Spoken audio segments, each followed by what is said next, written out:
नमस्कार विद्यार्थी मित्रांनो, आज आपण पानिपतच्या तिसऱ्या युद्धाचे परिणाम याविषयी माहिती बघणार आहोत. पानिपतची तिसरी लढाई 14 जानेवारी 1761 रोजी भारतातील हरियाणा राज्यातील पानिपत जवळ झाली. याच गावाजवळ पहिली 2 महायुद्ध झाली होती, ज्यात मुघलांची सरशी झाली होती व भारतात मुघल सत्तेचा पाया घातला गेला होता. पानिपतची तिसरी लढाई अफगाण सेनानी अहमदशाह अब्दाली आणि महाराष्ट्रातील मराठ्यांत झाली. अहमदशाह अब्दालीने पेशव्यांचा पर्यायाने मराठी साम्राज्याचा पराभव केला. या पराभवानंतर मराठा साम्राज्याची एकसंधता नष्ट झाली. ब्रिटिश सत्तेला या देशाची दारे उघडी झाली. भारतात प्रभुत्व कोणाचे असावे यासाठी मराठा व पठाण पानिपतच्या रणांगणावर परस्परांसमोर दंड थोपटून उभे राहिले. मराठ्यांच्या इतिहासातील या सर्वात भीषण रणसंग्रामात दोन्ही शक्ती इतक्या खच्ची झाल्या की टपून बसलेल्या इंग्रजांचे फावले. पानिपतचे तिसरे युद्ध हे भारताच्या इतिहासातील निर्णायक, भयानक व दूरगामी परिणाम करणारे ठरले.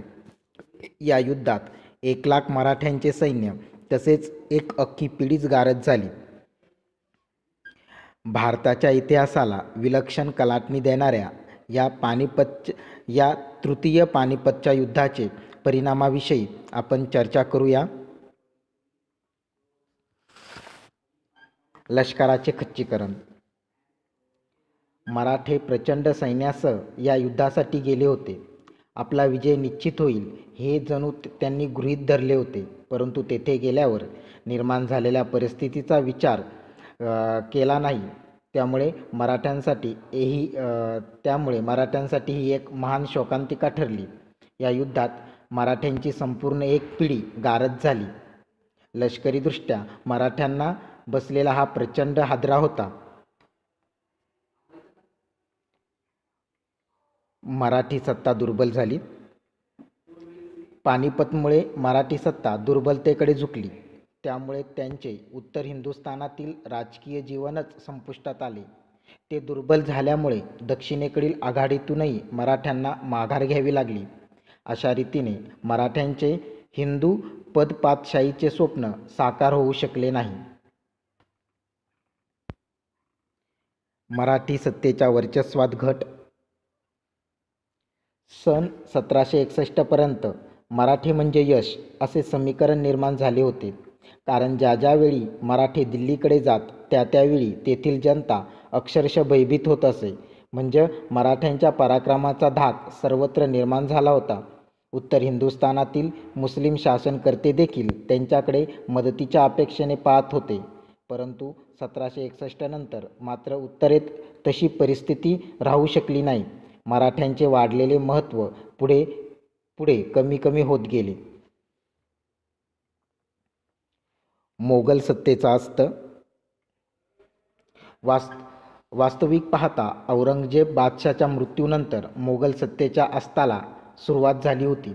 परंतु 1761च्या पानिपतच्या तिसऱ्या युद्धामुळे मुघल सत्तेला जबरदस्त हादरा बसला आणि हे साम्राज्य आता नावालाच शिल्लक राहिले. मुघल बादशाह दिल्लीतून पळून गेला आणि आश्रित म्हणून त्याला आपले पुढचे जीवन व्यतीत करावे लागले. पानिपतमुळे मुघल सत्तेचा खऱ्या अर्थाने अस्त झाला. पानिपतच्या विजयानंतर अब्दालीने दिल्लीचा ताबा घेतला. मोगल बादशाह शाह आलम हा दिल्लीतून पळून गेला होता व त्याने अलाहाबादमध्ये आश्रय घेतला होता. रक्षणकर्त्या मराठ्यांचा नाश झाल्याने मोगल सत्तेला जबरदस्त धक्का बसला. अब्दाली मायदेशी निघून गेल्यानंतर दिल्लीची सत्ता नजीम खानाने मिळवली. मोगल साम्राज्य माधवरावाच्या काळात पुन्हा सत्तेवर आले असले तरी केवळ ते नाममात्रच होते.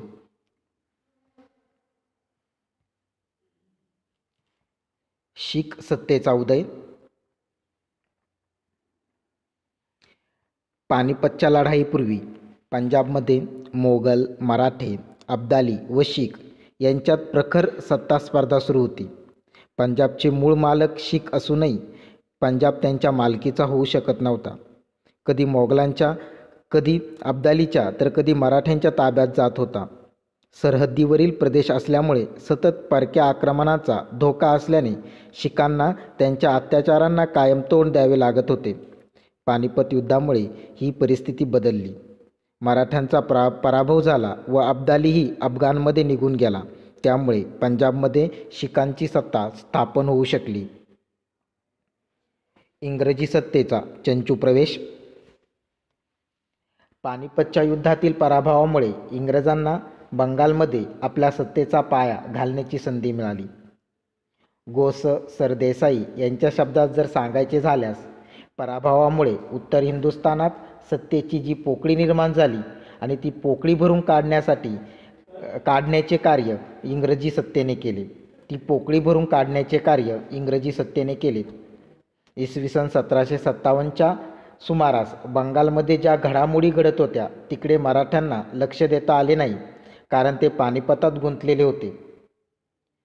सरदेसाईंनी नमूद केले आहे की मराठे आणि मुस्लिम हे प्राणघातक संघर्षात गुंतले असता तिकडे बंगालमध्ये मात्र क्लाईव्ह हा इंग्रजी सत्तेचा पाया घालत होता. ही महत्त्वाची गोष्ट आपण विसरू शकत नाही. नानासाहेब पेशव्यांच्या कारकिर्दीत मराठे संपूर्ण हिंदुस्थानात अंमल बसवीत असताना मोगल साम्राज्यातील सधन अशा बंगाल सुभ्यात इंग्रज आपल्या बुद्धीने व हिमतीने राज्य साधना करीत होते. पानिपतच्या लढाईमुळे मोगली राज्यासाठी भांडणाऱ्या मराठे व मुसलमान सत्ता दुर्बळ झाल्या व त्याचा फायदा नवीन उदय पावणाऱ्या इंग्रजी सत्तेला मिळाला. मराठ्यांच्या पराभवामुळे उत्तर हिंदुस्थानात मोठी राजकीय पोकळी निर्माण झाली आणि ती भरून काढण्याचे कार्य या इंग्रजी सत्तेने केले. नानासाहेबांचा मृत्यू. पानिपतमध्ये सदाशिवराव भाऊ संकटात असल्याची खबर पेशव्यांना उशिरा समजली, तरीही त्यांनी उत्तरेत जाण्याची तयारी केली. मार्गक्रमण करीत असताना उत्तरेतील बातम्या येणेच बंद झाल्याने नानासाहेब चिंतातूर झाले. भेलसा येथे मुक्कामी असताना 24 जानेवारीस पानिपतच्या पराभवाची बातमी मिळाली. त्यांना मिळालेल्या सांकेतिक पत्रात 2 मोती गळाले, 27 मोहरा गमावल्या, चांदी व तांब्याची नाणी किती गेली याच गणतीच नाही असा निरोप होता. भाऊ, मुलगा व अनेक नातेवाईकांचा मृत्यूचा नानासाहेबांना मोठा धक्का बसला. त्यांची मनशांती नष्ट झाली. दिल्लीत न जाता त्यांनी परत फिरण्याचा निर्णय घेतला. पानिपतवर कुचराई केल्याबद्दल पेशव्यांनी शिंदे, होळकर, पवार यांच्या महालांची जप्ती केली, पण ती काही काळापुरतीच. दिवसेंदिवस नानासाहेब भ्रमिष्ट होऊन त्यांची तब्येत खालावत गेली. त्यातच 23 जून 1761 रोजी त्यांचा मृत्यू झाला आणि मराठेशाहीला आणखी एक धक्का बसला. हैदर अलीचा उदय. पानिपतच्या पराभवामुळे कर्नाटकातून मराठ्यांचा पाया उखडला गेला. पानिपतच्या पराभवामुळे कर्नाटकातून मराठ्यांचा पाया उखडला गेला. मराठ्यांनी कर्नाटकचा प्रदेश पूर्णपणे जिंकला होता. पानिपतच्या पराभवामुळे पुढे काही काळ त्यांना कर्नाटककडे लक्ष देण्यास सवड मिळाली नाही. याचा फायदा घेऊन म्हैसूरच्या हिंदू राजाची सत्ता नष्ट करून महत्त्वाकांक्षी व धाडसी हैदर अलीने आपली सत्ता स्थापन केली. हैदर अलीच्या उदयामुळे मराठ्यांच्या शत्रूंमध्ये आणखी एक शत्रूची वाढ झाली, कारण पुढील काळात हैदर अलीने ह्यातभर व त्याच्यानंतर त्याच्या मुलाने टिपू सुलतानाने मराठ्यांना कायम त्रास दिला. पानिपतचे युद्ध झाले नसते किंवा या युद्धात मराठ्यांचा विजय झाला असता तर मराठ्यांनी हैदरला डोकेवर काढू दिले नसते, हे सुद्धा तितकेच खरे आहे. माधवराव पेशव्यांचा उदय. नानासाहेबांना विश्वासराव, माधवराव व नारायणराव ही 3 मुले होती. परंपरेनुसार नानासाहेबांनंतर पेशवेपदावर त्यांचा मोठा मुलगा विश्वासरावांचा अधिकार होता, पण पानिपतच्या संग्रामात लढताना विश्वासराव ठार झाले व लवकरच नानासाहेबांचाही मृत्यू झाला. त्यामुळे दरबारात नानासाहेबांच्या दुसऱ्या मुलाला म्हणजे माधवरावाला पेशवेपद देण्याचा निर्णय घेतला गेला आणि माधवरावाने आपल्या कर्तबगारीच्या जोरावर अत्यंत कमी काळात पानिपतच्या पराभवाचा कलंक पुसून टाकला.